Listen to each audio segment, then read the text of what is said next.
Hey y'all, welcome back to my channel. We're going to ignore the fact that I'm inadvertently wearing Christmas colors because I just realized it looking in the camera.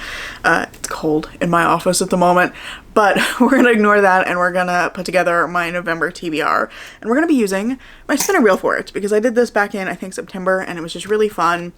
And I think that that is the energy I want to bring into November. October has been a month of like reflection for me in terms of my reading. I think I'm kind of coming to terms with the fact that my reading has just kind of naturally dipped a little bit. I'm not reading as much as I have in previous years. I think it's a combination of doing a lot of reading for my job, and also just having other hobbies and new friends and all of these pieces that I talked about in a post I put up a little while ago about changing my posting schedule. All of those pieces are also contributing to my reading just being a little bit less because I'm also doing other things that I enjoy doing. And I still love reading. I still have a lot of things I'm excited to read, but I've kind of come to accept that my reading has kind of naturally dipped a little bit, and we're just gonna roll with that. And I think kind of with that, I want to carry an energy of fun into November, just make reading fun and stress-free and stop putting pressure on myself to do stuff.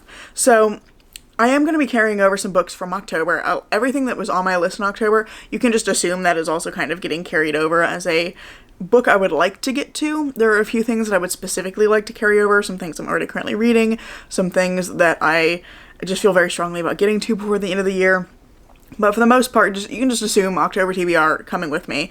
But what I want to do is use the spinner wheel to help me prioritize what I'm actually going to try to get to in November. Also just because I think it's fun. It's fun to do the spinner wheel. It's fun to see what it gives me. And I think that will help bring me some motivation going into the kind of colder, grayer, darker months of the end of the year. So with no further ado, because that was a lot more ramble than I intended to have before we started, we're going to go ahead and do our first spin. I think we're just going to do like 3 or 4, kind of see where that gets us, and go from there. But for our first spin, let's see what we're going to get.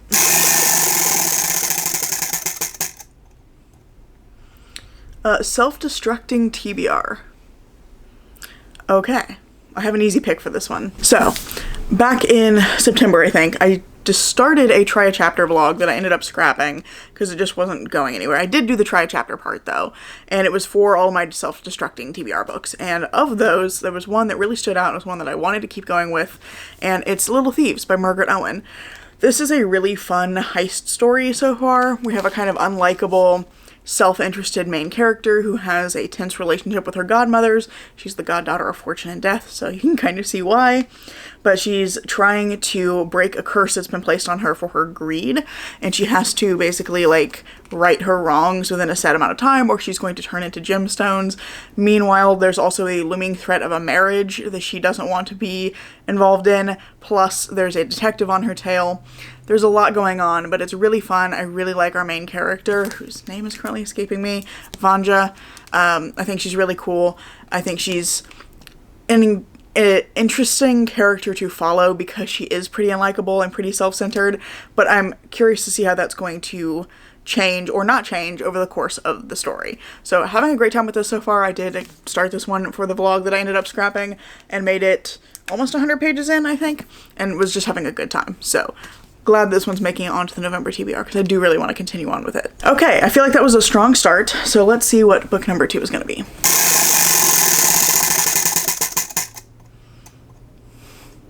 Random color. Did I bring my phone over here? I did not. Let me go grab my phone and we'll pull up the random color generator and see what we get. This one's always kind of hard to do, but we'll see. We'll see where it gets us. Okay, so I have my phone and I have a link here to a random color generator, and we're just gonna see what we get. That is a very bright purple. That works very heavily in my favor going into November. I can't believe that worked out that well. I'm currently working on a vlog that was intended to be for Halloween, but it didn't happen. It's not going to be for Halloween. Tomorrow's Halloween. But one of the books I'm currently reading for it, and I am really enjoying and excited to continue on with, is Someone You Can Build a Nest In. It's not quite exactly the same purple, at least not on camera. It looks a lot closer in person. It's a little bit darker, I think, on here. And actually, it's might also be my lighting. This corner is not the best lit. It's not quite exactly the same, but it is pretty close, and I don't have a whole lot of purple books.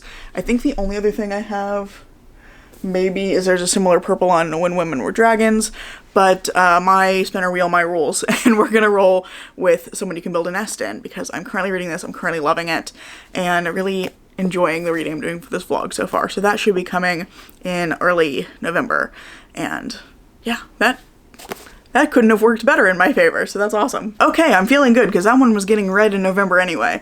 So let's go ahead and see what book number 3 is gonna be. We have got Continue a Series. Okay, this also works in my favor because there was a book I wanted to carry over. There's a book I wanted to carry over from October. Anyway, A Power Unbound by Freya Marsk. Perfection. This is the last book I need to read to finish the last binding, and it's a book I'm very excited to read. I think it's going to be 5 stars. I've given the first 2 books in the series 5 stars, and I'm really excited to get to this one. This is a really great historical fantasy romance series with very spicy romance, very, I think, well-written romance too. The characters are very believable. They feel like real people. And there's also this really, I'm gonna say really like 50 more times, so I apologize. There's a really fun conspiracy plot happening in the background. There's like murder mysteries happening, and it's just such a good time. I love this series so much. And if I finish this one, I will finish officially the first of my goal series for the year. I had several series I wanted to try and complete by the end of the year, and I haven't like touched any of them, so I'll finally be making some progress on that, and that'll be good too. But yeah, I'm just really excited to read this, and I think it's gonna be like the perfect vibe for November. I just have to register that the entire time I was talking about that book, sorry for the weird pause, I spinner wheel, my dog has been looking at me.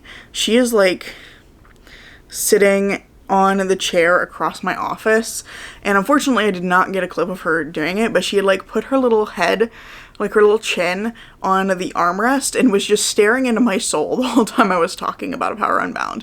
So I was trying really hard to stay focused on what I was saying and not focusing on my dog being adorable in the background. She has now put her chin back down on her bed. She has a bed and a chair, don't worry about it. And she's just vibing now, but she was just staring straight in my soul. That was unsettling. Okay, let's go to book number 4. I think let's definitely do a 4th spin since Someone You Can Build a Nest In ended up on the list. That one was gonna get read anyway, so. A new book. Ooh. This also works perfectly for me because I have several new releases from October that I want to finish, including a couple I need to finish so I can take them to my mom so she can read them. I think the book we're going to go for with this one is The Kamigawa Food Detective's Menu of Happiness. This is the 3rd book in this series, and this is yet another series I just love. I don't think I've given any of the books in it 5 stars yet, but they're all like very strong 4 stars, and they're just warm hug books.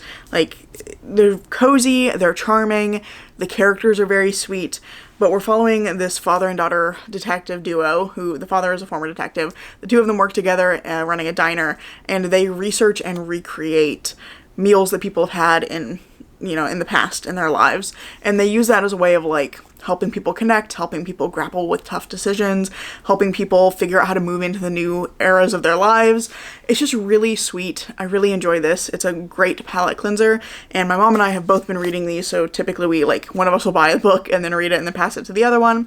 So this is my turn to read the book first. I'm gonna read it and take it to my mom at Thanksgiving. So yes, very excited this made it on the list as well because just love the series so much. Because this is going so well for me, I'm gonna be ambitious and do a 5th spin. This is probably where it's gonna fall apart, but we're gonna do it anyway, because it'll be fun. Let's see what we get. Random color. I'm gonna veto this one and spin again, just because I wanna see if we can get something that we haven't already got. Let's spin and get a different prompt, just because I wanna try and do something a little different.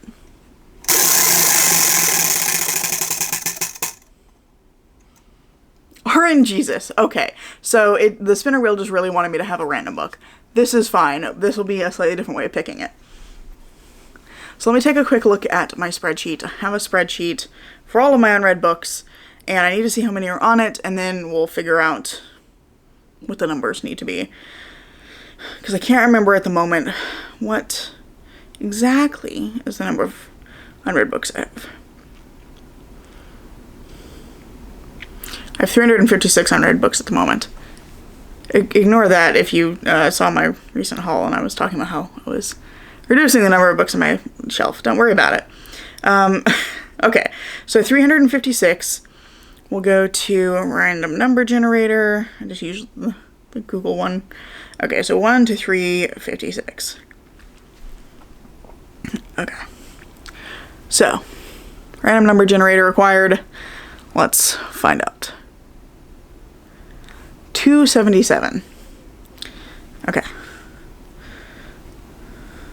Scrolling through the spreadsheet. That's too far. That's the 300s. 277. Interesting. Okay, I actually have to reach up behind me to get it. It is. Stay up there. The Ice Pick Surgeon by Sam Keene.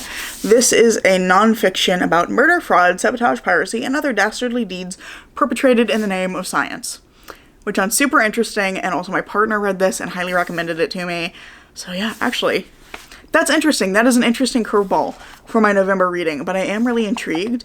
I also have been trying to read more nonfiction this year and generally failing, so there is that. So maybe this will help me get back on the right track with my nonfiction reading. But yeah, that's a fun curveball. Okay, we will continue forward with the Ice Pick Surgeon. I'm glad that I vetoed that, because that was an interesting pick.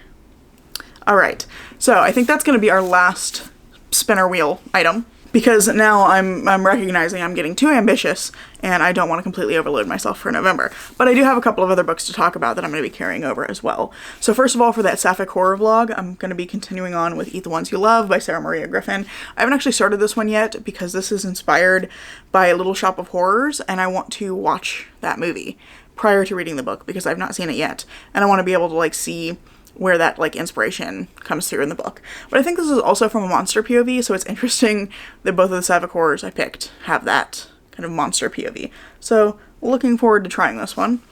And then I'm also currently reading Death in the Spires by KJ Charles, which is a historical mystery.